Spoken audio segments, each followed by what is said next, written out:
नमस्कार साथियों, स्वागत है आप सभी लोगों का फ्यूचर ऑफिसर्स के इस यूट्यूब प्लेटफॉर्म पे, जहां हम पठन पाठन और अभ्यास रिवीजन की श्रृंखला के अंतर्गत संबंधित विषय के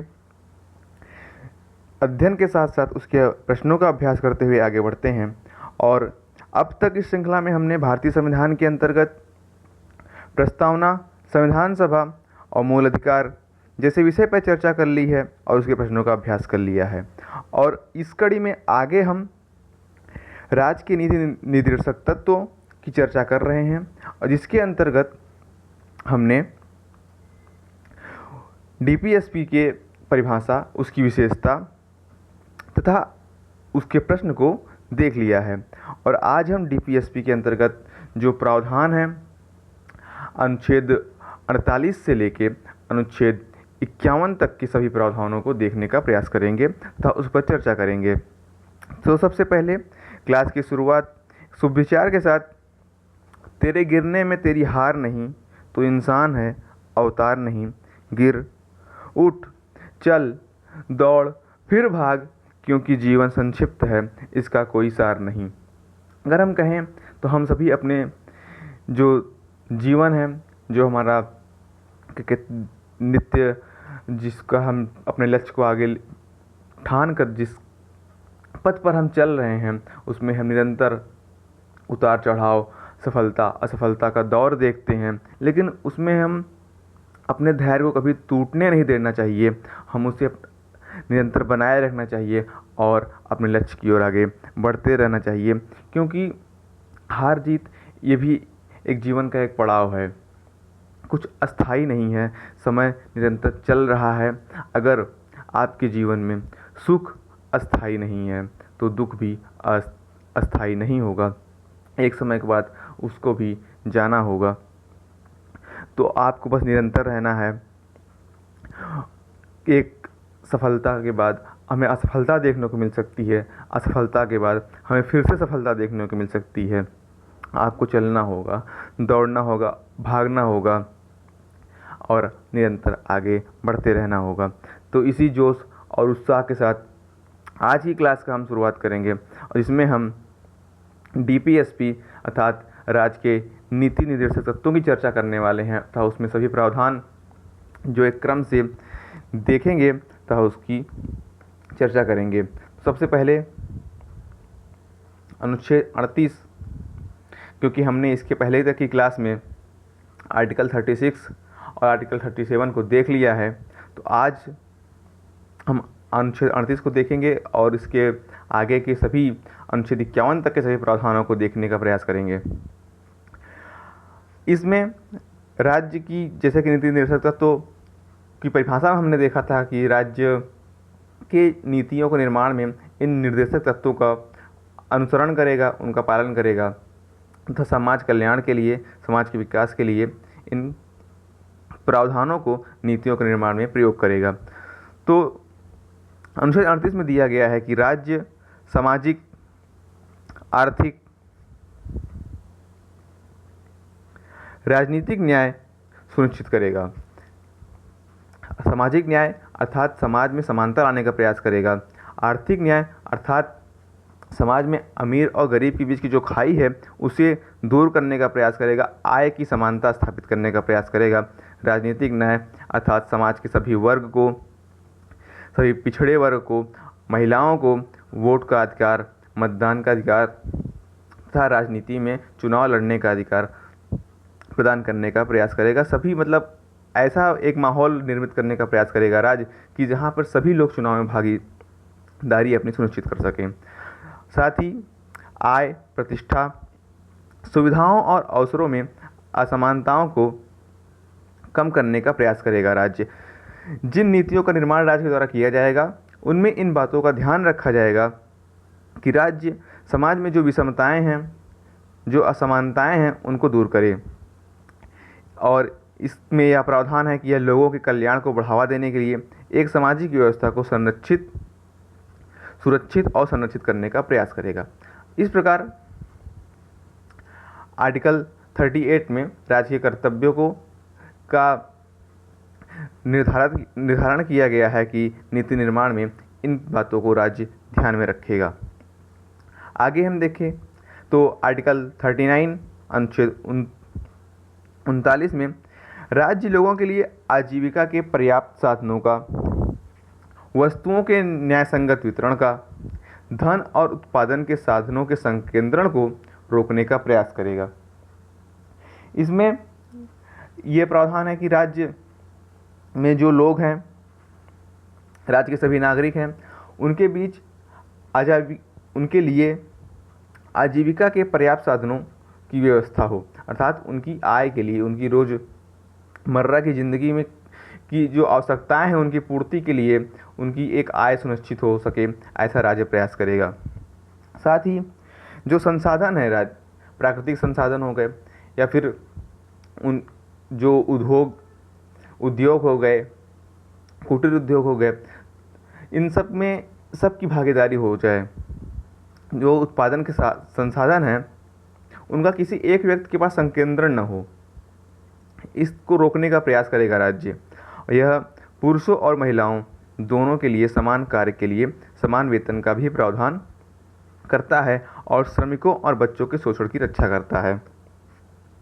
अर्थात 39 में जो प्रावधान है, 39A, 39B और 39C, इस तरह से इस क्रम में इन प्रावधानों को रखा गया है कि जो राज्य के नागरिक हैं उनके लिए आजीविका का पर्याप्त साधन उपलब्ध हो, संसाधनों का न्यायसंगत वितरण हो, किसी एक व्यक्ति के पास संसाधन के सभी और उत्पादन के जो सभी संसाधन हैं उनका संकेंद्रण न हो पाए, तथा लिंग की असमानता अर्थात जो पुरुषवादी समाज है इसमें प्रतिसत्तात्मक सोच को बढ़ावा देने का प्रयास किया जाता है और ये परंपरा रही है कि महिलाओं को उनसे पुरुषों से कमतर आंका जाता है।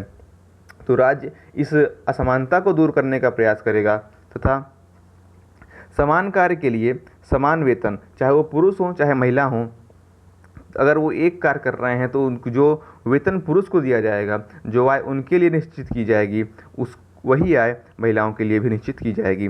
तो अगर ऐसी असमानता है समाज में तो राज्य उसको दूर करने का प्रयास करेगा। आगे हम आर्टिकल 39A जो ये प्रावधान करता है कि राज्य द्वारा समान न्याय और निःशुल्क विधिक सहायता राज्य के नागरिकों को प्रदान की जाएगी। इसके तहत यह प्रावधान किया गया है कि इसे, जैसे कि न्यायपालिका में लोग बहुत दूर होते हैं उनकी, और या फिर समाज में पिछड़े समुदाय के लोग होते हैं, वो न्यायपालिका में अपनी मांग को लेकर पहुंच नहीं पाते। तो राज्य इससे पहले 42वें संविधान संशोधन के अंतर्गत इसको संविधान में शामिल किया 1976 में, तथा इसको प्रभावी बनाने के लिए 1987 में नालजा एक्ट अर्थात राष्ट्रीय विधिक सेवा प्राधिकरण अधिनियम को पारित किया संसद ने। और समाज में जो पिछड़े वर्ग हैं, जो दलित वर्ग हैं, जो जिनका परंपरागत रूप से सदैव शोषण होता आया है, जो न्यायपालिका तक अपनी आवाज़ को पहुंचा नहीं पाते, जैसे महिलाएं हैं, ये समाज के डर से, घर परिवार में के डर से अपनी आवाज़ है, अपने शोषण की विरुद्ध आवाज़ को उठा नहीं पाती। तो नालसा के तहत यह प्रावधान किया गया है कि महिलाओं को SC/ST समुदाय अर्थात अनुसूचित जाति, अनुसूचित जनजाति के लोगों को, बच्चों के तथा भीड़ हिंसा का शिकार हुए लोगों को, या ऐसे लोगों की सहायता का प्रयास करेगा। उनको एक कानूनी सहायक अर्थात वकील उपलब्ध करवाएगा तथा उनको न्याय दिलाने का प्रयास करेगा। तो अनुच्छेद 39A में यह प्रावधान राज्य के लिए कर्तव्य के रूप में निर्धारित किया गया है तथा इसको प्रभावी बनाने के लिए संसद ने अधिनियम भी बनाया है। क्योंकि हमने देखा है कि जो DPSP है ये प्रवर्तनीय नहीं है, अर्थात मूल अधिकार की तरह ये स्वतः व्यवहारिक नहीं होते, इनके लिए न्यायपालिका इन्हें स्वतः व्यवहारिक नहीं बना सकती। तो ऐसा नहीं है कि केवल नैतिक कर्तव्य के रूप में इनका वर्णन केवल कर दिया गया है, और राज्य इसके लिए काम नहीं कर रहा है। तो ये वो ऐसा एग्जाम्पल है जो ये प्रदर्शित करता है कि राज्य नीति निर्देशक तत्वों का निरंतर पालन कर रहा है। आगे हम देखेंगे आर्टिकल 40। अनुच्छेद 40 में महात्मा गांधी के विचारों को अपनाया गया है, क्योंकि महात्मा गांधी जी मानते थे कि जो शासन की इकाई है वो गांव होनी चाहिए। आत्मनिर्भर गांव से आत्मनिर्भर देश का निर्माण संभव हो सकेगा। तो इसमें यह प्रावधान है कि राज्य ऐसा प्रयास करेगा कि ग्राम पंचायतों को स्वशासन की इकाई के रूप में संगठित करने के लिए कदम उठाया जाएगा। एक गांव एक शासन की इकाई के रूप में कार्य करेगा और वहाँ पे ग्राम सभा, ग्राम पंचायत की व्यवस्था हो सके, इसके लिए राज्य ऐसा प्रयास करेगा। आगे बढ़ेंगे हम और देखेंगे अनुच्छेद 41 को। इसमें यह अनुच्छेद यह प्रावधान करता है कि जो राज्य के नागरिक हैं उनके काम करने, शिक्षा प्राप्त करने और बेरोजगारी, वृद्धावस्था, बीमारी और विकलांगता की स्थिति में उन्हें सार्वजनिक सहायता प्राप्त करने के अधिकार को सुरक्षित करने का प्रावधान करता है। अर्थात राज्य यह प्रयास करेगा कि अपनी आर्थिक समर्थन के भीतर, आर्थिक क्षमता के भीतर राज्य लोगों के लिए शिक्षा को उनकी ये शिक्षा के लिए व्यवस्था कर पाए, उनकी बेरोजगारी को दूर करने के लिए व्यवस्था कर पाए, तथा वृद्धावस्था के समय या अगर बीमार हैं वो लोग और विकलांगता की स्थिति में उन्हें सहायता प्रदान कर सके, ऐसा राज्य प्रयास करेगा आर्थिक क्षमता और अपनी विकास की सीमाओं के भीतर। अर्थात पूर्ण रूप से समाजवादी विचारधारा को क्रियान्वित करने का प्रयास भारत में नहीं किया जाता कि तो अब की विकास के साथ अगर आर्थिक क्षमता के भीतर राज्य ऐसा प्रयास करेगा कि ऐसे व्यक्ति जो अपना शिक्षा प्राप्त नहीं कर पा रहे हों, वृद्धावस्था की स्थिति में उनके इलाज की व्यवस्था, उनके खान पान की व्यवस्था, तो जैसे कि वृद्धा पेंशन राज्य के द्वारा दिया जाता है, तो इनको प्रभावी ढंग से ऐसे लोगों के अधिकारों को सुनिश्चित करने का प्रयास राज्य के द्वारा किया जाएगा। आगे हम देखें तो अनुच्छेद 42 में प्रावधान है कि अनुच्छेद 42 के अंतर्गत यह अनुच्छेद राज्य को काम की न्यायसंगत और मानवोचित परिस्थितियों और प्रसूति सहायता का प्रावधान करने का निर्देश देता है। यह सुनिश्चित करता है कि श्रमिकों को काम की उचित शर्तें मिले और मातृ सहायता उपलब्ध हो। अर्थात राज्य के नागरिकों के लिए जहां वो काम कर रहे हैं, जिस कार्यस्थल पर वो काम कर रहे हैं, वहाँ कोई परिसंकट में स्थिति न उत्पन्न हो, उनके जीवन को संकट में डाल कर वो काम न करें। साथ ही हमारी इसमें यह प्रावधान किया गया है कि महिलाओं को प्रसूति सहायता उपलब्ध कराने का निर्देश देता है यह प्रावधान। फिर यह सुनिश्चित करता है कि श्रमिकों को काम की उचित शर्तें मिले और मातृ सहायता उपलब्ध हो तथा इस प्रावधान को व्यवहारिक रूप से क्रियान्वित भी किया गया है तथा कार्यस्थल पर न केवल कृच की व्यवस्था गर्भावस्था के दौरान महिलाओं के लिए, बल्कि उन्हें सवेतन 26 सप्ताह का अवकाश के प्रावधान भी व्यवहारिक रूप में वर्तमान समय में किया गया है। इस अनुच्छेद के में जो प्रावधान है उनको भी व्यवहारिक रूप में कार्यान्वित किया जा रहा है। आगे हम देखें अनुच्छेद 43।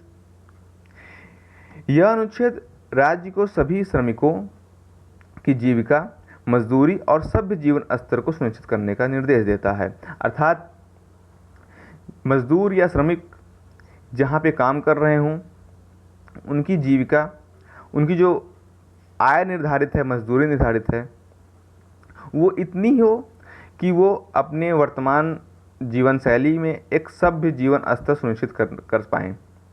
ऐसा ये इसमें प्रावधान है और राज्य इसके लिए कार्य करेगा। साथ ही इसमें यह भी प्रावधान है कि उद्योगों में श्रमिकों की भागीदारी सुनिश्चित करने के लिए भी प्रेरित करता है। अर्थात राज्य यह प्रावधान करेगा कि उद्योग या किसी ऐसे कार्यस्थल पर जहां जो प्रबंधन के संबंध में निर्णय लिया जाता है उसमें केवल जो वहाँ के मालिक हैं, जो मालिक वर्ग है, केवल उनकी भूमिका ना हो, श्रमिकों की भागीदारी भी सुनिश्चित हो पाए। और ऐसा प्रावधान इस अनुच्छेद के अंतर्गत ही अनुच्छेद 43 का में किया गया है। अनुच्छेद 43 के प्रावधानों को में श्रमिकों की सुरक्षा, उनकी जीवन स्तर की बात तथा प्रबंधन के अंतर्गत श्रमिकों की भागीदारी सुनिश्चित करना, और साथ ही अनुच्छेद 43 ख, जिसे बाद में संविधान संशोधन करके 97 कॉन्स्टिट्यूशन अमेंडमेंट के द्वारा ऐड किया गया कि राज्य यह प्रयास करेगा कि सहकारी समितियों की अभिवृद्धि हो सके। सहकारी समितियां अर्थात कई लोग मिलकर किसी काम को समूह बनाकर किसी उद्योग को संचालन कर रहे हों, तो इस प्रकार के जो नवाचार हैं इनको बढ़ाने का प्रयास राज्य के द्वारा किया जाएगा। आगे हम अनुच्छेद 44 अनुच्छेद 44 को देखें तो समान नागरिक संहिता की ये बात करता है, और हाल में ही यह विषय बहुत चर्चा का विषय रहा है, क्योंकि वर्तमान सरकार द्वारा समान नागरिक संहिता को संपूर्ण भारत में लागू करने का प्रयास किया जा रहा है। इस पर चर्चा परिचर्चा की जा रही है। तो यह अनुच्छेद में क्या प्रावधान है देखते हैं। अनुच्छेद 44 राज्य को भारत के पूरे क्षेत्र में नागरिकों के लिए एक समान नागरिक संहिता लागू करने का निर्देश देता है। यह संहिता विभिन्न धार्मिक और सांस्कृतिक प्रथाओं के बीच मौजूद अंतरों को समाप्त करने और सभी नागरिकों के लिए समान कानून सुनिश्चित करने के उद्देश्य से है।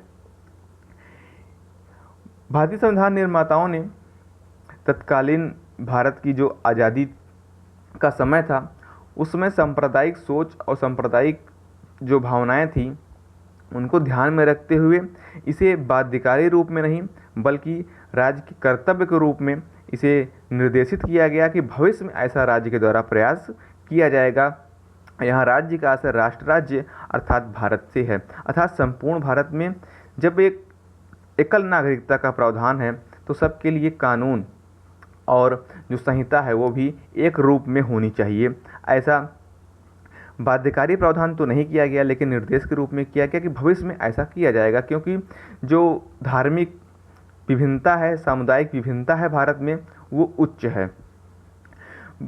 एक तो वर्तमान में इसके लिए प्रयास है कि ऐसा प्रयास किया जाएगा कि जितने भी विभिन्न धार्मिक समुदाय भारत में निवास कर रहे हैं उनके अनुसार जो अलग अलग उनकी परंपरागत कानून व्यवस्था है, उनके धार्मिक प्रावधान के अनुसार जिन कानूनों का पालन किया जा रहा है उनको सभी का एकीकरण तार्किक, वैज्ञानिक और लोकतांत्रिक मूल्यों पर आधारित इस करके सबका एकीकरण किया जाएगा, अतः पंथ निरपेक्षता को व्यवहारिक रूप से भारत में लागू किया जाएगा।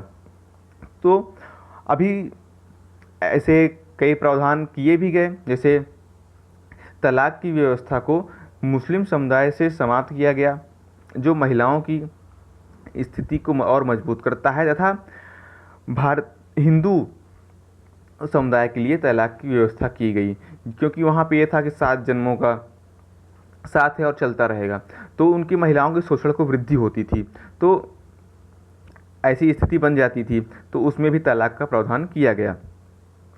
और वर्तमान में भारत में गोवा में पहले से ही यूसीसी लागू था। यह कुछ समय तक भारत का एकमात्र राज्य था जहां यूसीसी का प्रावधान था। वर्तमान में हाल ही में उत्तराखंड सरकार द्वारा भी यूसीसी को व्यवहारिक रूप प्रदान किया गया तथा वहां अधिनियम बनाकर इसे लाया गया। आगे बढ़ते हैं हम अनुच्छेद 45 को देखेंगे, जिसमें अब राज्य यह प्रयास करेगा कि मुफ्त और अनिवार्य शिक्षा का प्रावधान वो कर सके। ये बाध्यकारी रूप में नहीं है, राज्य के नैतिक कर्तव्य के रूप में है, क्योंकि राज्य की अगर इतनी आर्थिक स्थिति अच्छी है तो ऐसा करने का प्रयास जरूर करेगा। तो इसमें यह प्रावधान है कि सभी बच्चों को 6 वर्ष की आयु तक पहुंचने तक मुफ्त और अनिवार्य शिक्षा का प्रदान करने का निर्देश देता है। इसमें यह प्रावधान है कि इसके अंतर्गत राज्य यह प्रयास करेगा कि 6 वर्ष की आयु पूरी करने तक अर्थात प्रारंभिक बाल्य अवस्था तक बच्चों की देखरेख का और उन्हें शिक्षा देने के लिए उपबंध करने का राज्य ऐसा प्रयास करेगा। आगे अनुच्छेद 46 में यह प्रावधान है कि अनुसूचित जातियों, जनजातियों और अन्य कमजोर वर्गों के लिए शिक्षा और आर्थिक हित का संरक्षण करने तथा उनको बढ़ावा देने का राज्य द्वारा प्रयास किया जाएगा। जो समाज में कमजोर वर्ग के लोग हैं, अनुसूचित जाति, अनुसूचित जनजाति से संबंधित वर्ग के लोग हैं, राज्य उनके लिए शिक्षा तथा उनकी आर्थिक सहायता करने का प्रयास करेगा तथा इस प्रावधान में राज्य को विशेष रूप से अनुसूचित जातियों और अनुसूचित जनजातियों के लिए शिक्षा और आर्थिक हितों को बढ़ावा देने तथा उन्हें सामाजिक अन्याय और शोषण से बचाने का निर्देश देता है। अर्थात समाज में परंपरागत रूप से पिछड़े समुदाय के लोगों के लिए जितने भी सामाजिक अन्याय और शोषणकारी प्रवृत्तियां विद्यमान हैं, उनको दूर करने का प्रयास राज्य द्वारा किया जाएगा तथा ऐसे समुदायों की रक्षा का प्रयास राज्य द्वारा किया जाएगा। आगे हम देखेंगे अनुच्छेद 47। यह अनुच्छेद में यह प्रावधान है कि राज्य को अपने लोगों के पोषण स्तर और जीवन स्तर को ऊंचा उठाने और लोक स्वास्थ्य में सुधार को अपने प्राथमिक कर्तव्यों में मानने के लिए कहता है। यह अनुच्छेद यह प्रावधान करता है कि राज्य का यह प्राथमिक कर्तव्य होगा कि वह राज्य के नागरिकों को उनकी खाद्य सुरक्षा को सुनिश्चित करना, उनके जीवन स्तर को ऊंचा करना तथा उनके लोक स्वास्थ्य को सुधार करना, ये राज्य का प्राथमिक कर्तव्य होगा। अर्थात लोग क्या खा रहे हैं वे उनके लिए नुकसानदेह तो नहीं है। अर्थात इसके अंतर्गत राज्य यह प्रयास करता है कि राज्य यह प्रयास करेगा कि हानिकारक मादक पदार्थों पर प्रतिबंध लगाया जा सके। आगे इस अनुच्छेद में अनुच्छेद 48 कि यह राज्य को कृषि और पशुपालन को आधुनिक और वैज्ञानिक आधार पर संगठित करने के लिए निर्देश देता है।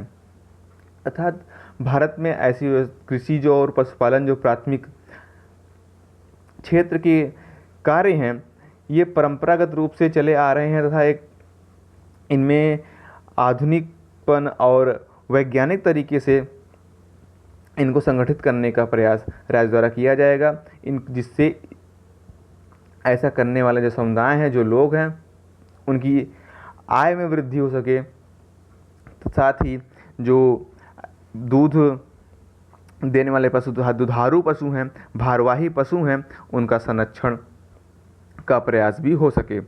न केवल इसमें कृषक समाज जो कृषि और पशुपालन से संबंधित हैं, उनके संरक्षण की बात की गई है, ऐसा राज्य प्रयास करेगा, बल्कि जो ऐसे पशु हैं, जो दुधारू पशु हैं, गाय, भैंस, बकरी, उनके भी संरक्षण तथा उनकी हत्या और वध को रोकने का प्रयास राज्य द्वारा किया जाएगा। उनके भी संरक्षण को बढ़ावा दिया जाएगा राज्य के द्वारा। आगे हम देखें तो अनुच्छेद 49, जैसे अनुच्छेद 48 में हमने देखा कि राज्य कृषि कार्य और पशुपालन को संरक्षण करने का प्रयास करेगा। तो इसमें ही आगे चलकर इस अनुच्छेद में एक उप प्रावधान के रूप में एक नया प्रावधान अनुच्छेद 48 क को ऐड किया गया, जिसमें यह कहा गया कि राज्य पर्यावरण संरक्षण और संवर्धन को भी बढ़ावा देने का प्रयास करेगा। अर्थात जो वन संपदा है, जो वन्य जीव हैं, उनकी भी रक्षा सुरक्षा का कार्य राज्य द्वारा किया जाएगा। आगे हम बढ़ें तो आर्टिकल 49 अनुच्छेद 49 में यह राज्य को कलात्मक या ऐतिहासिक रुचि के प्रत्येक स्मारक या स्थान का संरक्षण करने के लिए निर्देशित करता है। इसके अंतर्गत यह प्रावधान किया गया है कि राज्य में उपस्थित जो ऐतिहासिक स्मारक हैं, जो स्थान हैं, जिनकी वास्तुकला एक अद्भुत प्रकार की है या जिनका एक ऐतिहासिक महत्व है, ऐसे स्थान या स्मारक को संरक्षित करना, उनकी सुरक्षा प्रदान करना, ये राज्य के कर्तव्य के अंतर्गत आएगा तथा उनकी सुरक्षा और संरक्षण का प्रयास राज्य द्वारा किए जाएंगे। आगे हम देखें तो अनुच्छेद 50 में राज्य के लिए यह कर्तव्य निर्धारित किया गया है कि यह राज्य की सार्वजनिक सेवाओं में न्यायपालिका और कार्यपालिका से अलग करने के लिए निर्देशित करता है। अर्थात जो सरकार के अंग हैं, न्यायपालिका और कार्यपालिका, वो सार्वजनिक सेवाओं में अपनी अपनी भूमिकाएं पृथक रूप से निर्वहित करेंगे तथा उनका पालन करेंगे।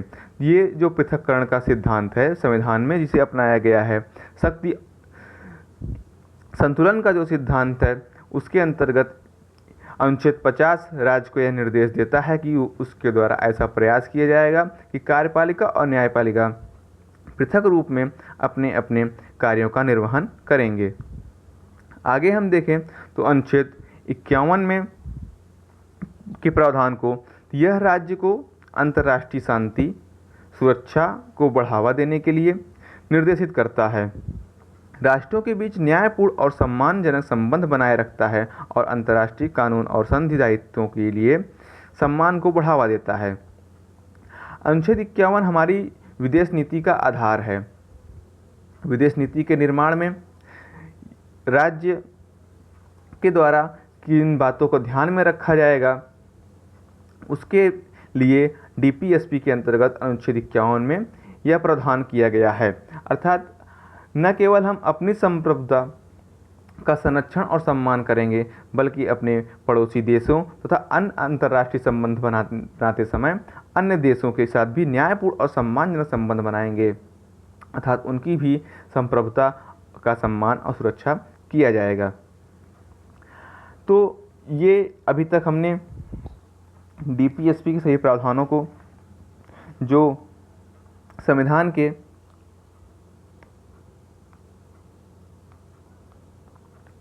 भाग 4 में अनुच्छेद 36 से 51 के बीच जिनका वर्णन किया गया है, उनके सभी प्रावधानों को हमने देख लिया है। साथ ही इसके प्रश्नों का अभ्यास नेक्स्ट क्लास में हम करेंगे, जिसमें हम directive principle of state policy DPSP के सभी प्रश्नों को, जो प्रश्न बनते हैं, जहाँ से प्रश्न बनने की संभावना होगी, उन सभी प्रावधानों को, अनुच्छेद को देखेंगे तथा प्रश्नों का अभ्यास कर लेंगे। ये दावा नहीं है कि हमारे जो प्रश्न अभ्यास किए जाएंगे हम लोगों के द्वारा आपस में, वो एग्जाम हॉल में हमको देखने को मिलेंगे, बल्कि हम प्रश्नों का अभ्यास सिर्फ जो संबंधित विषय है जिसका अभी तक हमने अध्ययन किया, उसके कॉन्सेप्ट को और मजबूत करने के लिए किया जाएगा। साथ ही टेलीग्राम चैनल पर करंट अफेयर के प्रश्नों का निरंतर अभ्यास किया जा रहा है। तो आगे के क्लास में हम न केवल डीपीएसपी के प्रश्नों का अभ्यास करेंगे, साथ ही प्रयास करेंगे कि भाग 4 का संविधान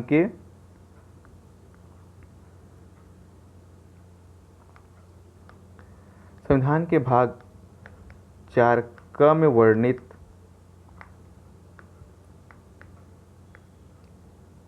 मूल कर्तव्य,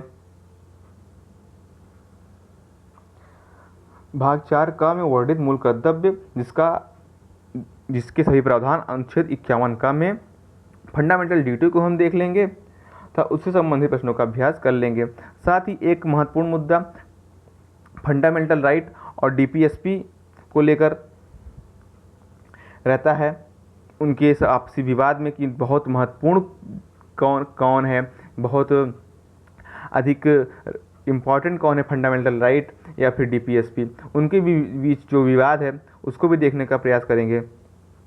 तो आज की क्लास यहीं करते हैं। जय हिंद दोस्तों, आप सभी का बहुत बहुत धन्यवाद।